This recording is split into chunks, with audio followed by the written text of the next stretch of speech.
All of you here to the ASU Barrett O'Connor Center. For those of you who have not been here before, I hope you enjoy the building. And I'm here to just introduce this event. My name is Stefanie Lindquist. I'm the Executive Director of the Center for Constitutional Design at ASU Sandra Day O'Connor College of Law. And the mission of our center is to focus on promoting meaningful conversations about constitutional change, constitutional design, and even constitutional reform. And of course, that's one of the purposes to discuss constitutional reform here today. We are incredibly pleased to partner with the National Constitution Center and with Jeff Rosen to promote a series of programs that follow up on, among other things, follow up on the Constitution drafting project that you'll hear about this evening. And so thank you, Jeff, for your partnership, and thank you to all the folks that are here from the National Constitution Center for helping get this particular program off the ground. The ASU Barrett O'Connor Center here is home to our DC educational programs, law school educational programs. Students from ASU can study here for a semester or for a year. And we are just getting off the ground a new whiz-bang program on antitrust law, among other things.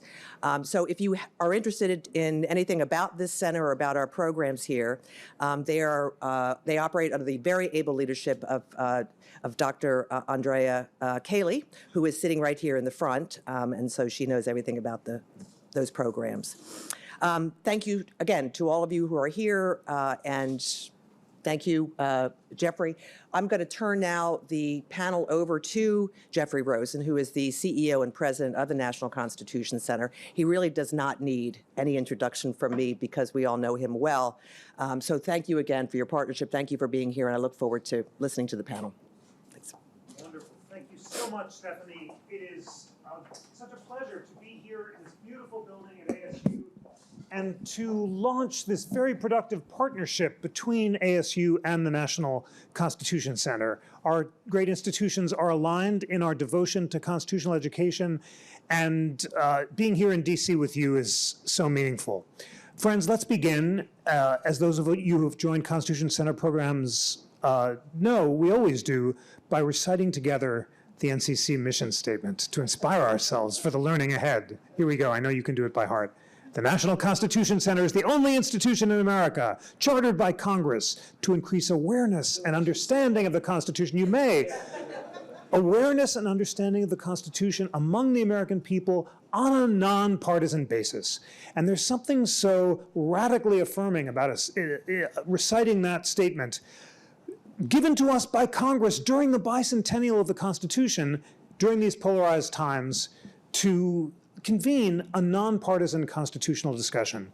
And friends, among all of the nonpartisan constitutional discussions we've convened recently, there's none more inspiring than the Constitution drafting project, which you're about to hear about.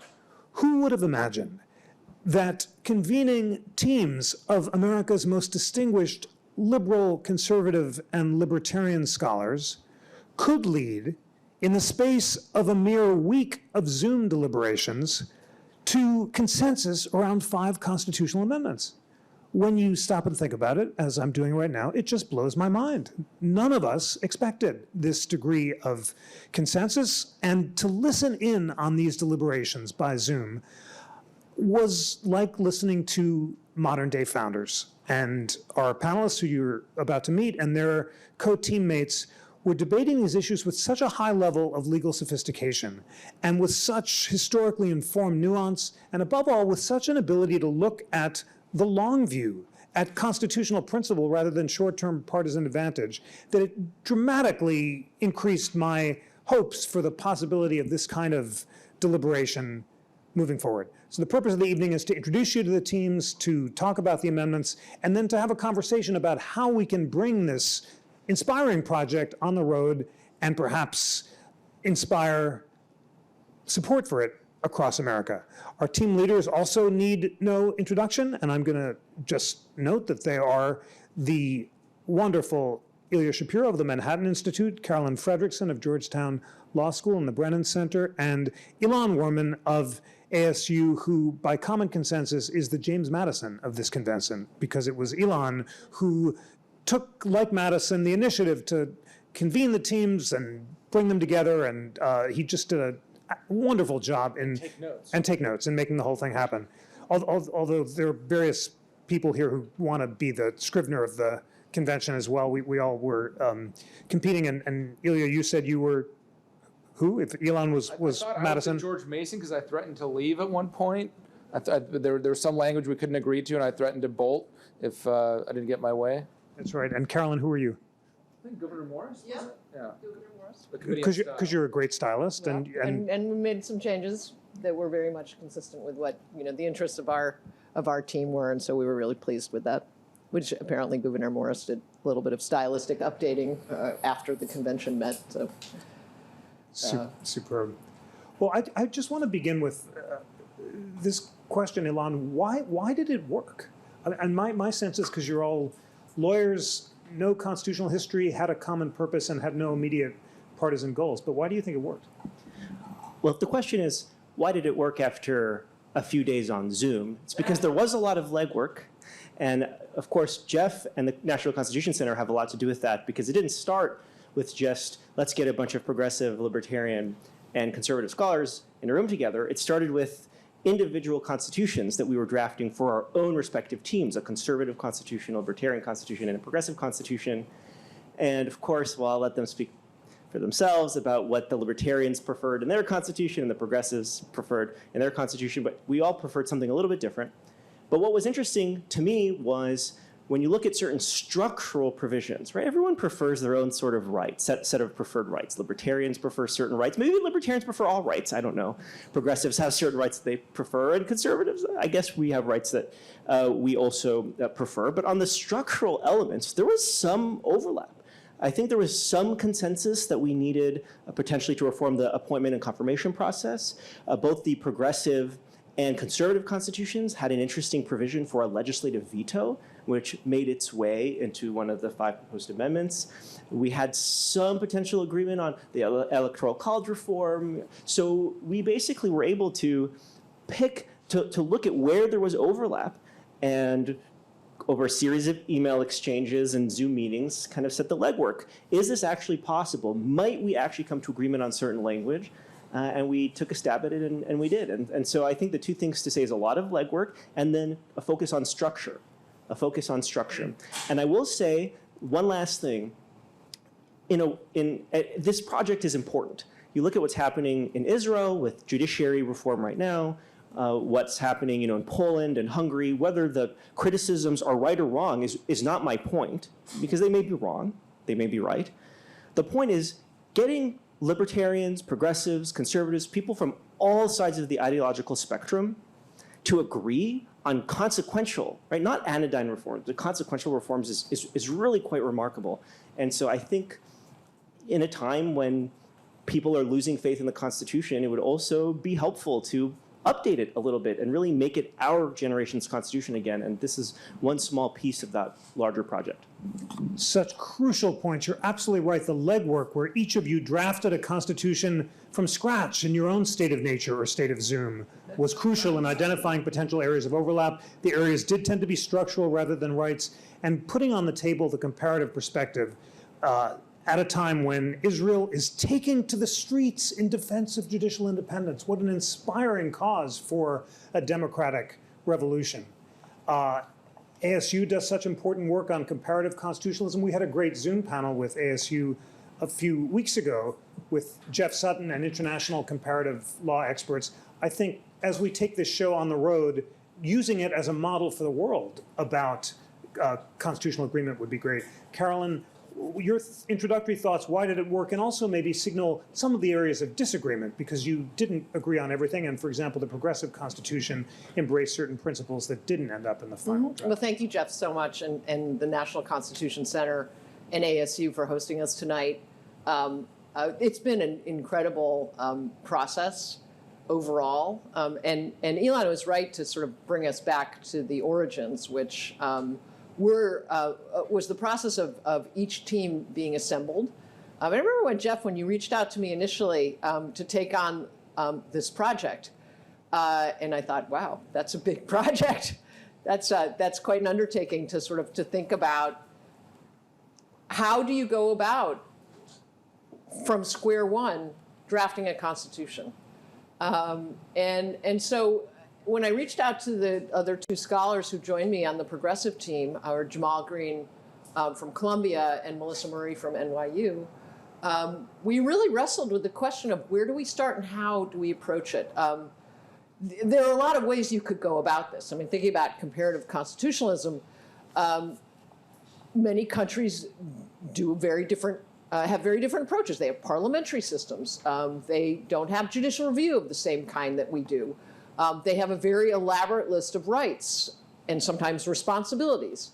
And so we really deliberated over that, and we spent a lot of time talking to other constitutional scholars to get their viewpoints. And ultimately, while it has been much remarked upon that we all work from the same framework of the US Constitution as it exists now, we must, the progressive team did that in part, not completely, but we did it at least in part because this is an educational effort. And we did not want to be writing something that was purely theoretical or purely of interest to academics. We really wanted to be part of an ongoing discussion of what's possible in the United States now and in the future. And that meant really looking at the Constitution we have, not looking at if we really were starting from zero, if we were in some real state of nature.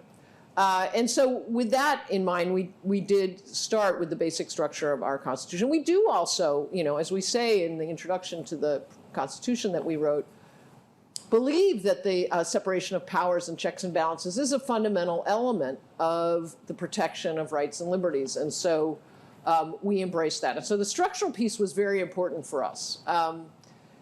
One of the things that we did not do, we decided not to do, was have an elaborate list of rights, in part because what we did in our Constitution was really strengthen the democratic process in significant ways, beyond what the other teams did or ever wanted to do. I'm sure they disagreed with our approach in terms of preventing gerrymandering and securing the right to vote.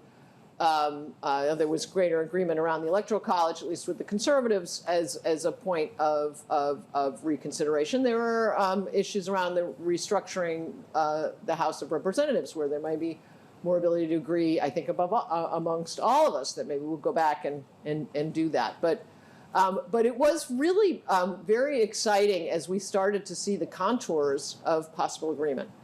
And that was indeed thanks to Jeff, who wrote about this, Ilya Shapiro from George Mason, who wrote a very important article talking about the points of agreement. And then, for us to come together and again, thanks to Ilan, who but let's just be honest, he did really the heavy lifting initially in terms of writing out the areas of greatest agreement and what the language was in each of the three constitutions and where there could be the ability to come up with some common language. And so when we came to that, I'd like to say that meeting in Philadelphia, which was actually on Zoom. We had a lot of the beginnings of what we could agree on already done. And so there was still lots of disagreement and lots of really good, and what's really interesting, and Jeff, I know you listened in, but to see how the different teams, we had 3 on each of our teams, although you somehow had 4, and Melissa couldn't participate from our team. So anyway, so one of our team members was on sabbatical in Portugal, I believe. Right. So so there were some abnormalities of the voting process, but it all worked out. But what was interesting was that the teams didn't break. Even we could find consensus among these 3 teams on these 5 amendments. Even within the 3 teams, though, there were disagreements about specifics, and we voted as individuals, not as teams. And it was so interesting to see how that worked out. And so, I guess at the end of the day, so I just wrote a piece of talking about this for the NYU Symposium Journal that's coming out on amending the Constitution. And the student editor emailed me back and he said, well, your piece is the only piece that made me feel hopeful after I edited it. So I guess that's where I'd like to thank you and the National Constitution Center for giving us the ability to come to this point where we actually can not only feel hopeful ourselves, but maybe help inspire other people to think there's a possibility for change and improvement. Beautiful. Wonderful. Ilya, you were initially skeptical of the project. I'll let you share your initial line on the whole thing, but like the rest of us, you were surprised. Tell us how. Yeah, well, the libertarian approach is pretty much, well, we have a good document. Really the biggest thing that we need to do is to add to every clause, and we mean it. And so we thought, we have the easiest job of anyone, because in effect the problems in our constitutional governance is the failure to observe federalism and separation of powers and all the rest of it over the decades. And if you look at our draft, that's pretty much what we do. We reinforced that interstate commerce actually means interstate and commerce. That states are separate sovereigns and have their own responsibilities. That the administrative state isn't a branch unto its own. And the line out of veto eventually gets at that, where Congress checks further the executive branch. We were skeptical that the other teams would have much agreement, because they would have their own perspectives to alter by definition. If our Constitution is libertarian already, then any deviation from it, other than to strengthen the words on the page already, we're not going to be very good. And when Jeff talks about that we changed certain or proposed structural amendments, doesn't mean that we consolidated states and now we have like 6 branches instead of the on paper 3, but really however many there are. The CFPB is the 5th or the 7th. I don't remember, but anyway.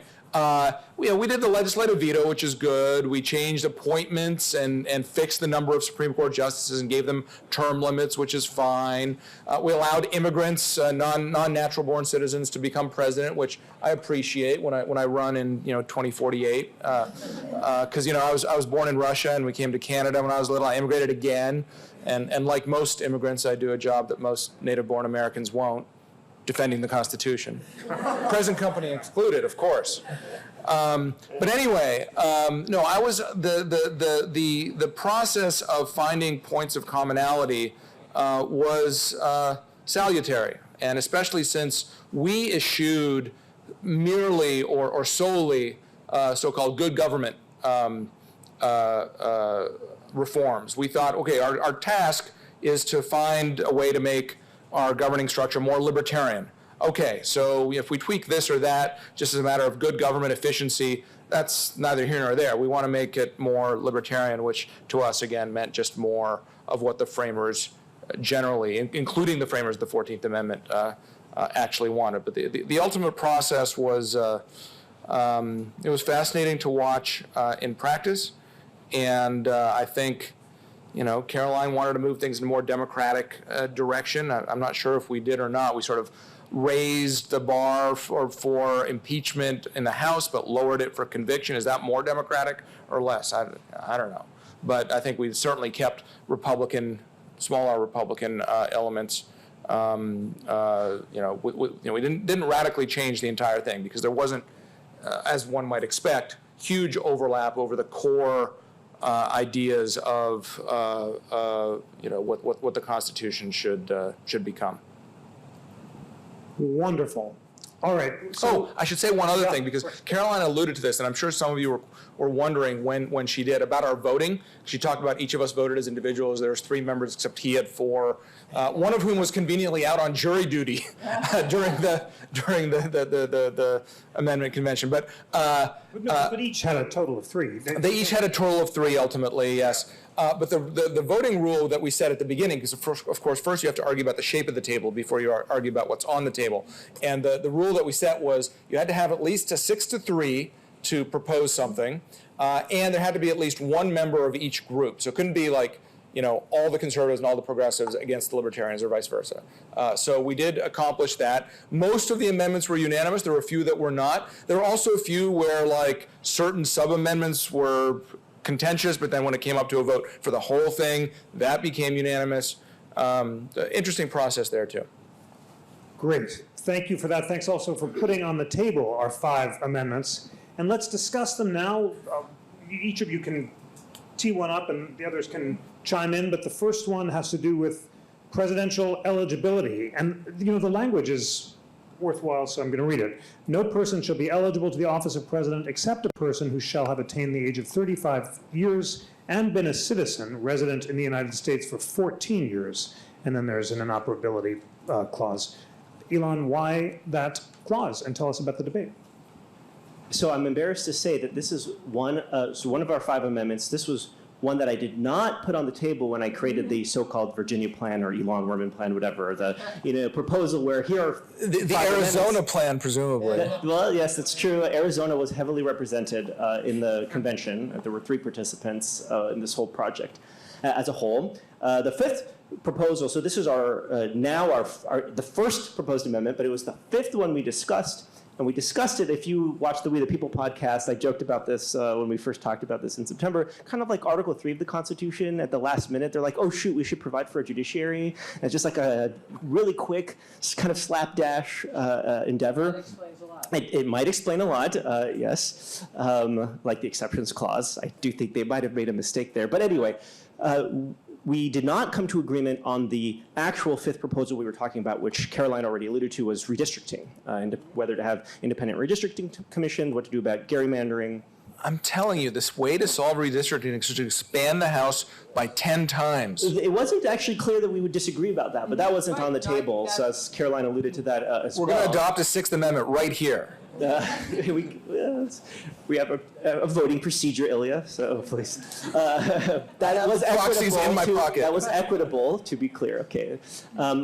So it became very clear that that was one of the 5 that we were not going to agree with. And then Tim Sandifer of the Goldwater Institute, Arizona, said, hey, before we all just give up and close up, at the end of these deliberations, I did notice that we all agreed on getting rid of the natural-born citizenship requirement. And so we discussed it. We all had a little bit different takes on it. I think the conservative constitution simply had eliminated it.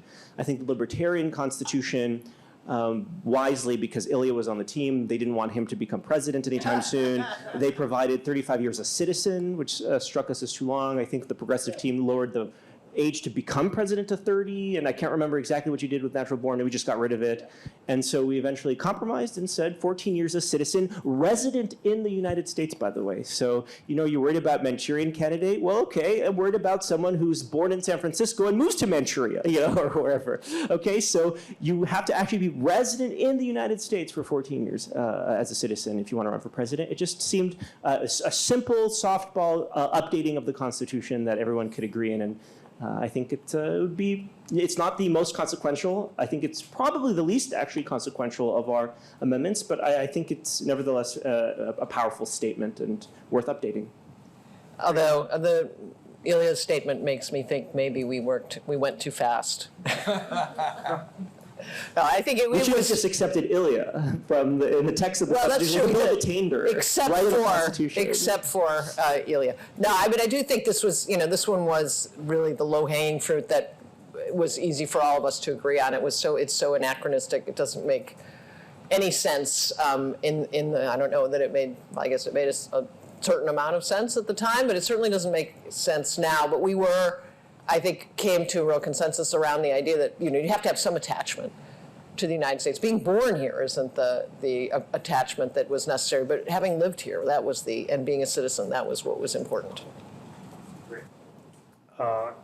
If no more thoughts on Amendment 1, the next one is legislative veto, and I will read them because the precision, the technical precision of the language is impressive and important. So here it is. Congress may, by law, provide for a veto by majority votes in each of the houses of Congress of actions taken by the executive department, except actions adjudicating the applicability of a statute or regulation to a person. A failure by Congress to act pursuant to such a law shall not affect any judicial determination as to whether any law or any actions of the executive department are valid or enforceable. Carolyn, tell us how this technical legislative veto, which Congress had exercised until the Supreme Court struck it down in the Chadha case in 1980, became front and center in your deliberations, and why you all thought it was a good idea. Well, so this was an area where all of the constitutions had some degree of agreement. And so just to first say that I think that it's generally agreed across the ideological spectrum that the branch that has atrophied the most is Congress. And that congressional power is overly confined in many ways by the executive branch exerting a fair amount of power and the judicial branch exerting quite a bit of power. And so this was a way of kind of rebalancing. And to say, it's specific in the sense that we were making sure we were addressing the Chadha case, in part, which many of you may be familiar with, but also respecting the idea that we don't want Congress to reach in and overturn decisions about individual people, which was actually the case in that particular case, that being exacting some kind of retribution or using inflammatory politics to go after a disfavored individual or group, so forth, and then not to also disturb a judicial decision in similarly. But again, but it's a two-house veto, and it's not available in every single case, but has to be authorized by Congress within the context of an individual law. So that is, there's not a veto of right, but by Congress has already determined that in this particular area we want the right to be able to override an executive action. So it provides a legislative veto, but it has its constraints in a way that we thought would enable it to function in the way that we hope it will function, that is to give Congress greater ability to control its own enactments without overriding key interests in terms of separation of powers. Wonderful. Thoughts on legislative veto? Other reflections? Ilya? Well, we would have preferred to have major regulations pass only with the affirmative assent of Congress, but we didn't get the votes for that. So at least this is an overall improvement in allowing Congress to disprove particularly egregious regulations. And one more point about that, not just that you wanted something like the REINS Act, but another alternative was to have the difference between the REINS Act and a legislative veto, right, which Ilya was talking about, is under the REINS Act, agencies wouldn't be able to do anything unless Congress approved what they did. A legislative veto flips the inertia. Agencies can keep doing what they're doing, they can keep issue regulations, right? But Congress can step in on the back end and veto the action. So the administrative state can continue, applying its expertise. The government's not going to grind to a halt, but Congress still gets this back end check. So one possibility is, as Ilya said, was something like a REINS Act, which would require affirmative congressional assent. Another possibility was baking in the legislative veto, right, as Caroline was suggesting, in the Constitution itself, which was also on the table. I can't remember if the conservative Constitution baked it. We did, didn't we? We baked it in. We were willing to budge on that point and say, look, at least Congress has the option to authorize a two-house legislative veto. And I know Caroline mentioned in a specific law, which is how it would usually apply, but I don't see under our language what would prevent Congress from enacting a Congressional Review Act-like law that generally created a legislative veto procedure for all laws, right? It could, I think it could do that. But the point is then it could repeal, a future Congress could repeal that. And so it leaves options. I will say one other thing about the applicability, right? So the result in Chadha would actually be the same because that involves the applicability of a law or regulation to a particular person. So Congress could veto rulemakings, but the case in Chadha, specifically vetoing the withholding of removal of Chadha, Jagdish Chadha, that would still, the result would still be the same in that case. But there are other things, by the way, that aren't rulemakings, but that aren't the applying laws or regulations to individual people, like if the president, through executive decree, purported to conscript, create a draft. I think under our language, Congress could authorize vetoes of that, sending money to fund a border wall without specific authorization, or with or without specific authorization, I guess, from Congress. I think it's the kind of thing Congress could allow a veto of. So we really did think a lot of these things through. The one thing I think this discussion really highlights is that we came to the amendments and the language that we used after a lot of deliberation, because we're obviously coming from very different points. I mean, we started talking about agency expertise and why it is that the progressive team would never want to have the kind of proposal that Ilya had just mentioned, because I thought they were all about democracy, but no, it turns they want the experts to do things. well, once we have a real democracy, which we You would could have tell had in that our Team Conservative Right. was the peacemaker Yes. in all of this. that was true. But so we really debated these things and thought, well, what can we actually agree on that perhaps will appeal to the broad swath of Americans who can see that if these three can agree, then the rest of us should be able to agree as well. Our third amendment, which is Amendment 30 in the proposals, is impeachment. And it's complicated. And I guess, Ilya, shall I read it or do you want to summarize it? Read it. All right, I think we should read it. But it's important. And again, it's a testament to the... We argued over comma placement in this one. It's really important. All right. So read out the commas, too. All right. The president and vice president, comma, the judges of the Supreme and inferior courts, I won't read all the commas, and all civil officers of the United States shall be subject to impeachment for serious criminal acts or for serious abuse of the public trust. Impeachments may occur up to 6 months, and convictions may occur up to 1 year of the person leaving office. Section 2. Upon conviction, this was a wonderful debate, any person currently holding office shall be removed, and any such person or any convicted person who no longer holds office shall be subject to disqualification to hold any elective or appointed office under the United States or under any of the states. And the person convicted shall be liable and subject to indictment, trial, judgment, and punishment according to law. Section 3. The House of Representatives may impeach by a vote of 3/5 of the members present and shall set forth specific grounds in written articles of impeachment which shall be conveyed to the Senate immediately upon adoption. 4. The Senate shall have the power to try all impeachments and shall convict on the votes of 3/5 of the members present. The Senate may convict only on one or more of the articles of impeachment. When sitting for that purpose, the Senate shall be on oath or affirmation. When the President or Vice President of the United States is tried, the Chief Justice shall provide. One more section, Section 5. The House, upon passage of a resolution initiating an impeachment inquiry by a majority of the members of the House of Representatives, plus 5%, and the Senate, upon passage of articles of impeachment, or a committee of the House or Senate thereafter authorized by the House or Senate, respectively, shall have power to summon witnesses and call for papers, subject to privileges grounded in this Constitution.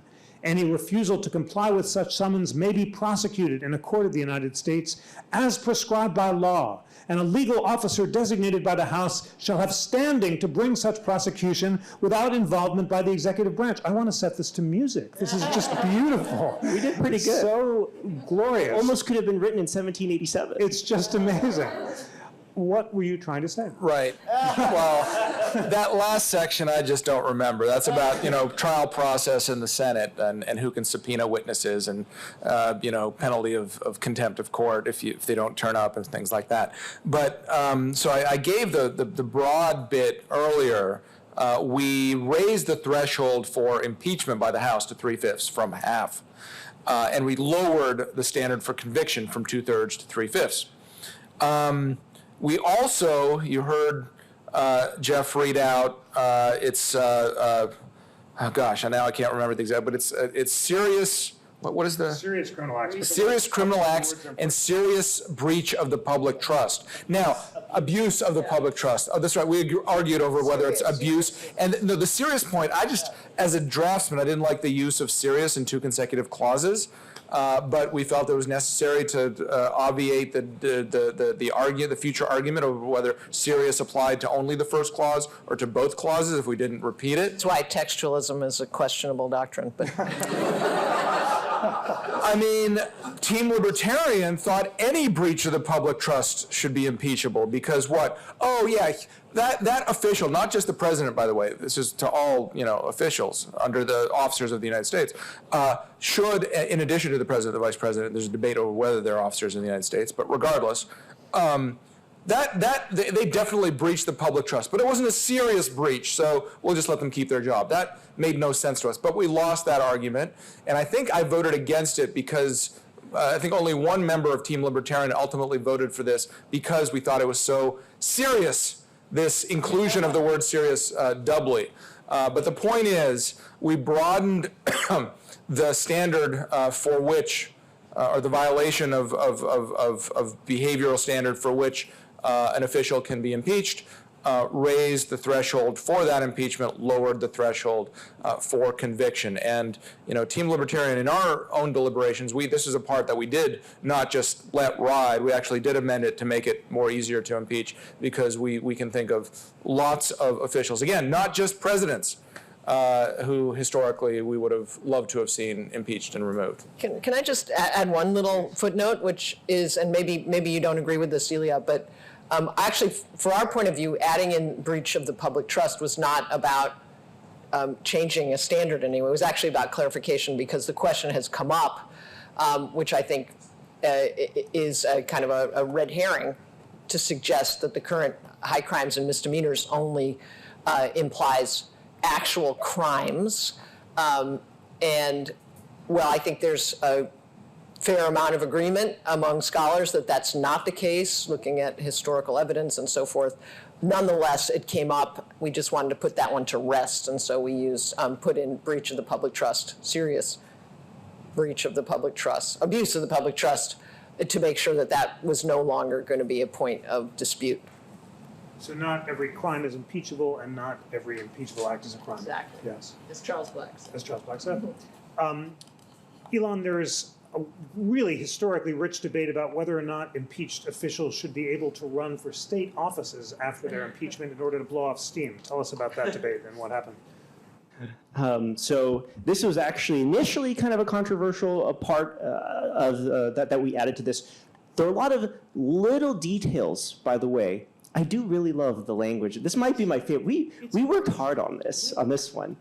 And there are lots of small things that we changed or clarified. For example, is the president an officer of the United States or an authority of the United States? There's actually a debate about that based on the different way the Constitution... You can get tenure at a good law school by writing law review articles about this. This is not my scholarship. Bring it up with Seth Barrett Tillman, okay? He's the one who made a serious argument about this. And Jen Mascot, I mean... Okay, fair enough. So we clarify that disqualification doesn't just apply to appointive office, but also to elective office. So if you're impeached, doesn't mean you can't be appointed Secretary of Defense. You actually can't run for president. We clarified that. Akil Lamar, in one of his books, said, hey, wait a minute. If the president of the Senate presides over an impeachment and the vice president is impeached, but the vice president is the president of the Senate, does the vice president preside over his own impeachment? Okay, well, he came up with some can't be a judge in his own cause or whatever. And so we just clarify that. When the vice president or the president or the vice president is impeached, the Chief Justice shall preside. We clarified these questions about office holders who, if they've left office and so on, can they be impeached for things they did while they were in office? We clarify that. And we did throw in a somewhat anti-federalism thing here where we said, and if you are impeached, not only are you disqualified from holding any elective or appointive office under the United States, but you are barred from holding any appointive or elective office under any of the states. So if Donald Trump had been impeached, had been convicted of an impeachment, he would not have been able to then run for governor of Florida, for example. Whether this was wise or not, I don't remember exactly what the debates we had over it, but I think if with the standard clarified, what about serious abuse of the right. What about Mayor of Palm Beach? Okay. I don't think that's interesting. I don't know. We may have to revisit that. It may depend on the state constitutions, right? May depend on the state constitution. Independent city mayor doctrine or whatever. So we'll see. We have a question from Maria on Zoom, and the questions are phenomenal, by the way. Thank you, Zoom friends and friends in the room. What would one example of a breach of the public trust be for this impeachment amendment? It's a political question. Lying to the people, making some speech where you say something to, I don't know, that's politically significant in some way. Because ultimately, impeachment is a political judgment. Whatever the House says? Whatever the House says, whatever the Senate says for I mean, there are examples, I suppose, but I don't think of examples. I think of, if is this worth impeaching and removing, which are solemn, serious actions, but has this person lost the public trust? Well, so here's an example that came up in, well, let's just say the past 4 or 5 years, say, that is the question of under the pardon power. There's some who say that the pardon power is pretty much unreviewable, that the president can pardon whomever he or she pleases. But the question is then, sort of is suborning perjury, say, in exchange for a pardon, a violation of the pardon clause? Is that somehow a reviewable a violation of the pardon clause? Well, whether it is or it's not, it certainly could be something that could be a breach of the public trust, even if it's not a criminal act. I second what Caroline, I second that entirely. People have to remember, I would often read, especially when Trump was president, but also before, the president would abuse some power and all these fancy legal academics would say, oh, that power doesn't exist. It's like, well, no, maybe the power exists, but it can be abused. Power can be abused. The abuse of power is an abuse, doesn't make it illegal. So the president, I think, gets to control the decisions of the Attorney General. That doesn't mean the president should send the Attorney General after the president's political opponents. I think the U.S. attorneys serve at the pleasure of the president. I don't think that means the president should be able to just remove or should just remove a bunch of U.S. attorneys who are investigating his political allies, which happened in the past as well. So Madison, by the way, when they had this removal power debate in Congress in 1789, when they were debating whether the president had a removal power, and they concluded the president did, but the anti-federalists were worried, oh, this could be abused, Madison said the wanton removal of meritorious officers would make the president himself liable to removal through impeachment. The president can have a power that can be abused, and impeachment, it's not a crime. And I think those are several examples that would subject the president to impeachment under our standard. Can I offer one quick fanciful example, which I think this is from Professor Charles Black, who wrote about this, is say the president just decided he or she was tired and moved to some beautiful tropical island and just hung out on the beach. It's not necessarily a crime, although I suppose you could figure out some way that was a crime for violating your duties and stuff. But still, just shirking on the job, not even moving to, the Bahamas or something, but just basically just hanging out in one of the nice bedrooms upstairs and playing video games. That could be something that could be really seen as a breach or as an abuse of the public. A golf course, either in New Jersey or Hawaii. A golf course, right. So those kinds of examples where you could start to see that. The press constantly tallies how many days the president has spent on the golf course or at Camp David or on vacation. At a certain threshold, that rises. Well, potentially, sure, if it's 365 days of the year. But this is also why we have the word serious in there, which Ilya did not want. Well, I would just vote against that. Anyway. We have two more amendments to be read out resonantly, but I want to make sure to introduce a question that several of our audience members and Zoom friends have asked, which is, do these have any chance of passing? Which has the most chance of passing? This seems great, but it's an academic exercise. Is there any plausible way that national support might coalesce around this amendment? And just to put the point more precisely, moving away from this debate, how do you think that you might build support for these amendments around the country? Well, thanks for that question, Jeff. I think the one that I think is really the most, has the most potential for actually moving forward is term limits for Supreme Court justices. And that's because there's a wide consensus among the American public, among scholars, that this anomalous situation that, the apex court, as scholars like to say, the highest court in the land, unlike almost every other country in the world, we have life tenure for our Supreme Court. And because of the change in lifespans and because of the kind of politicization of the process in which presidents are encouraged to pick younger and younger people, you end up having justices who are now serving often over 30 years when there was a historical average of more like 18. And why I think this has the potential, despite, in addition to the fact that it enjoys wide popular support, is that we actually have some progress moving forward. There are a number of different organizations that are advancing in a very bipartisan way, advancing ideas to sort of how to flesh this out in practice. There have been bills introduced in Congress.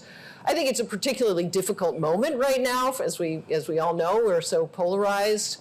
But I think if the temperature can be dialed down a little bit, this is one where I think there's actually a lot of potential for us to move forward. You know, constitutional amendments, well, I don't think there needs to be a constitutional amendment in this case. There is a statutory approach that is viable as well. But let's say if it's a constitutional amendment, that does take time. But you build social movements and you engage people. And I think this is one where there's a real potential. I would also say that there's only one state in the United States, and that's Rhode Island, that has life tenure for its Supreme Court. So I think we already see that there is broad consensus that this is a very anomalous and type of approach to Supreme Court terms, and that is one that I think we could really rally people around. I'll ask the rest of you for other suggestions moving forward. But Caroline, because you mentioned it, let's put the term limits amendment on the table. It's quite long, and one of the challenges for building support would be to reassure voters that it's just not too complicated, and it's, of course, is not going to favor one party or another, which it's designed not to do.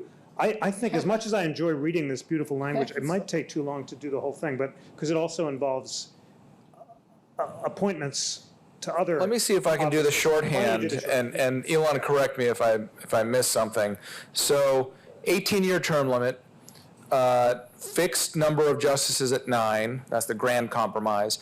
And then what do you do about the interim? Because first of all, the current justices, are we just going to like let them serve for their 40 years? And in the meantime, the court balloons as the new president, each president gets 2 appointments every presidential term. And also, what about the strategery involved if you have divided government and the Senate controlled by the opposite party just doesn't confirm anyone for 4 years, and the next president gets 4 appointments rather than 2. So we provide for kind of automatic confirmation unless the Senate rejects within 3 months of nomination. So that takes care of one of the issues. So it's a kind of a ratcheting up of political power. If the Senate believes that it can just keep rejecting and rejecting and rejecting, and that the voters will like that, then they can keep doing that. If the president thinks he or she can keep appointing, nominating, way out there nominees and keep doing that, then it's, that's at that point the politics comes in.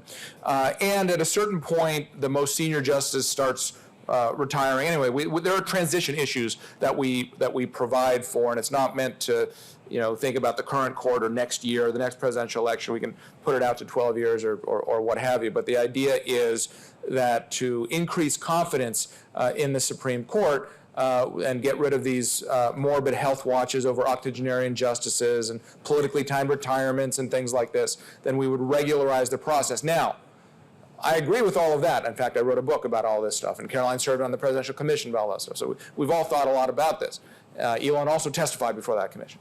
But the point is, this is really a good government thing, because when you think about it, if you regularize these appointments, these vacancies in the Supreme Court, every 2 years, the off non-election years, every presidential term gets 2, that means every president explicitly is going to be running on, I will get 2 appointments to the Supreme Court. Every senator says, I will be voting on 3 nominations. It sort of puts the Supreme Court more in the political process. And so it's, and the ultimate decision-making might not change that much, but at least it feels like it's more accountable and closer to the people. It doesn't necessarily change the politicization or the heat in the confirmation hearings and things like that, but at least takes out some of the arbitrariness. I just want to echo the confirmation point, because a lot of people forget about that. And I don't even remember how much the commission spoke about it, but you cannot have appointment reform without confirmation reform. Because as Ilya said, suppose the deal is every 2 years there's a retirement, staggered 18-year terms. What is to guarantee that the Senate will approve the president's nominee if the Senate is of another party than the president? Nothing guarantees it. So you need something to make appointments possible. So what we provide for is all nominations to all executive, and judicial offices. And I'll come back to that in a second. All of them are automatically confirmed, deemed confirmed within 3 months, unless the Senate earlier within that 3 months makes a vote of disapproval, or it can confirm them earlier as well. What does this mean? It means that Merrick Garland would have gotten a vote. Maybe he wouldn't have been appointed, but he would have gotten a vote. And if he was voted down, President Obama would have put someone else up. And if Republicans time and again voted down 10 nominees, at some point it would become politically catastrophic, because this is the deal. We know that every president gets 2 appointees to the Supreme Court. The appointments process today, the confirmation process, is totally broken. It wastes the Senate time. No one cares about this. And quite frankly, President Trump should have gotten his cabinet in place swiftly, but he didn't, thanks to Chuck Schumer. And President Biden should have his, similarly, his cabinet in place swiftly. Okay? This is not a Republican or a Democrat thing. This is a veil of ignorance thing.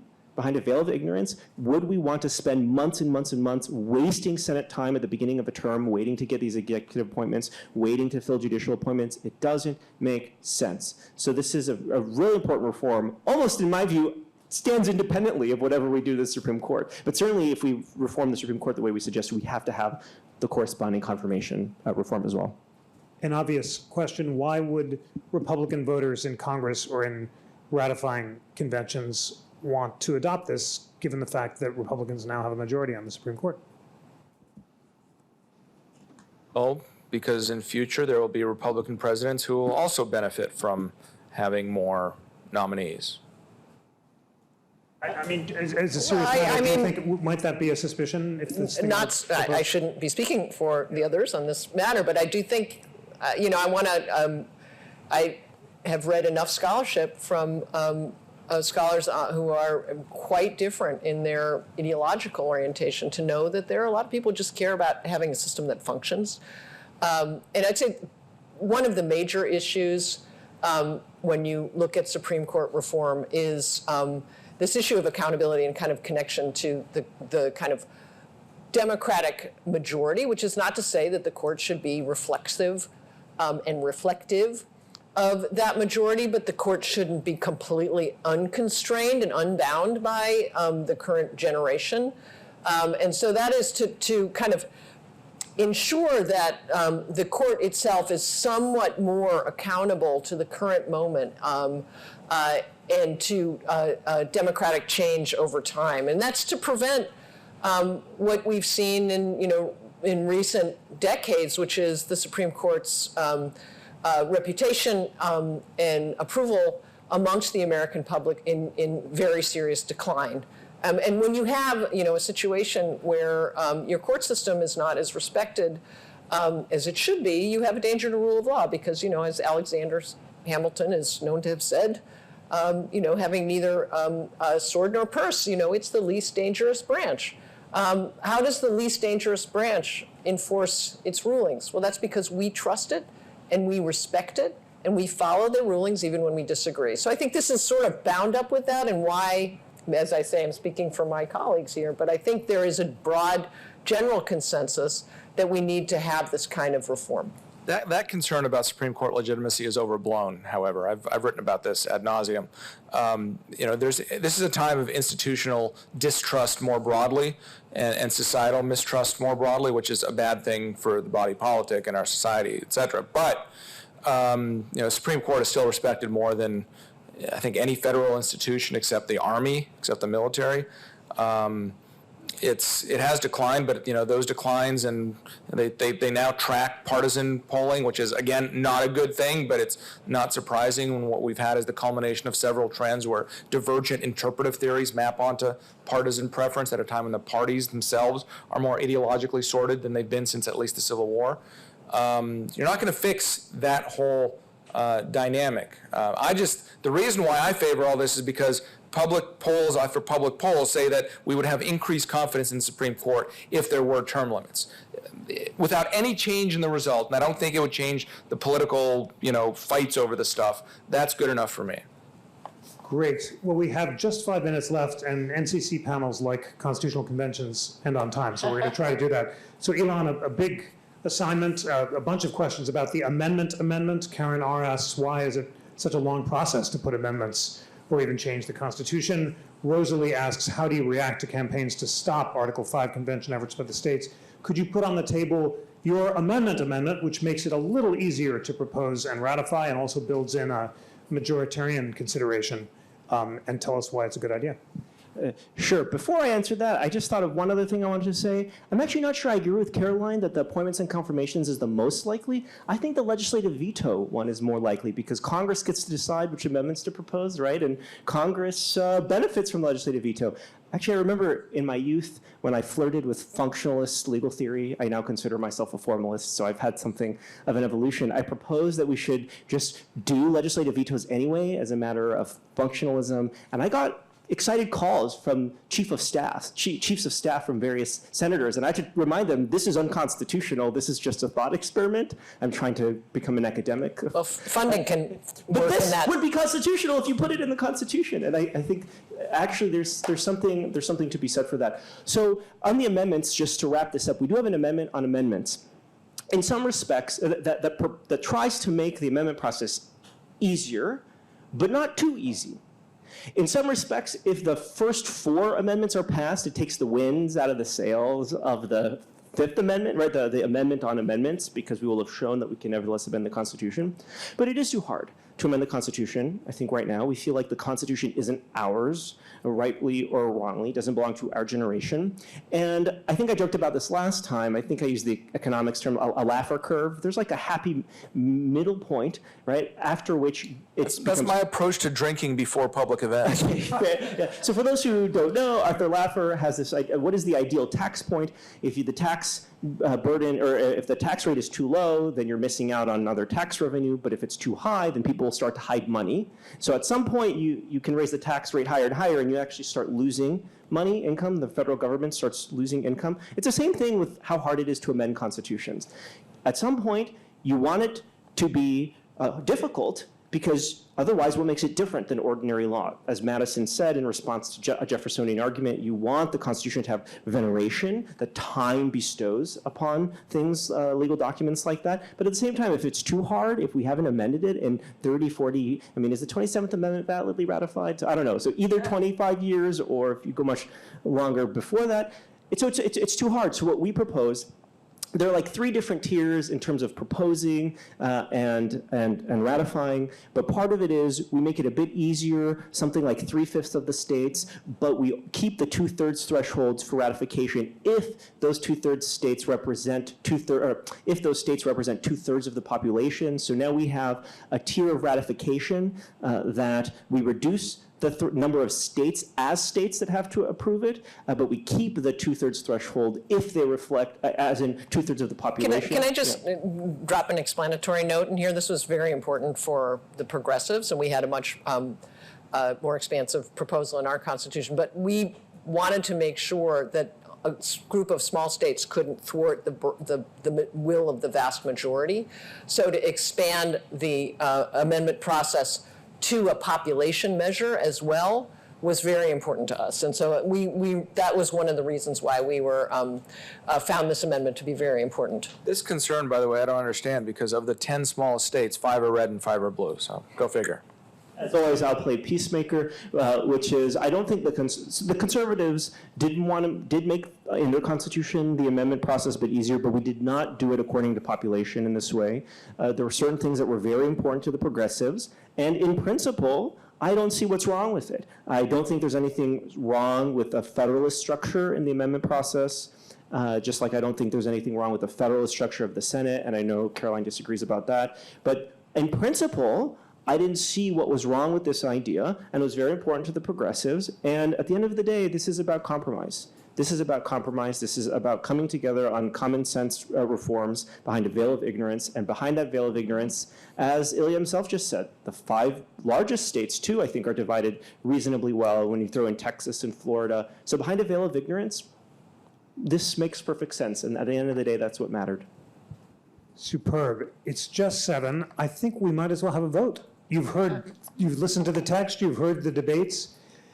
And if asked whether you would ratify all 5 amendments as a package, we're going to have a yes and no vote. Who would vote to ratify all 5 amendments to the Constitution proposed by the teams?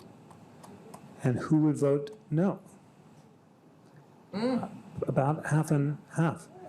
Excellent. And maybe just the term limits amendment. Who would vote? No. Well, the questions will be afterwards. I'm the MC, absolutely. I'm paying for this microphone. Who would vote to ratify the term limits amendment for Supreme Court justices? And who would oppose it? That one might pass, not maybe almost 2/3. Wonderful. Well, it's They such just a. don't want me to become president. That's the one that. Well, we can is do big the 35 too. Just a superb discussion, so inspiring, and such a great partnership here with ASU in DC to take these 5 amendments across America and shed light about the possibilities for sober and civil constitutional deliberation. Please join me in thanking our convention.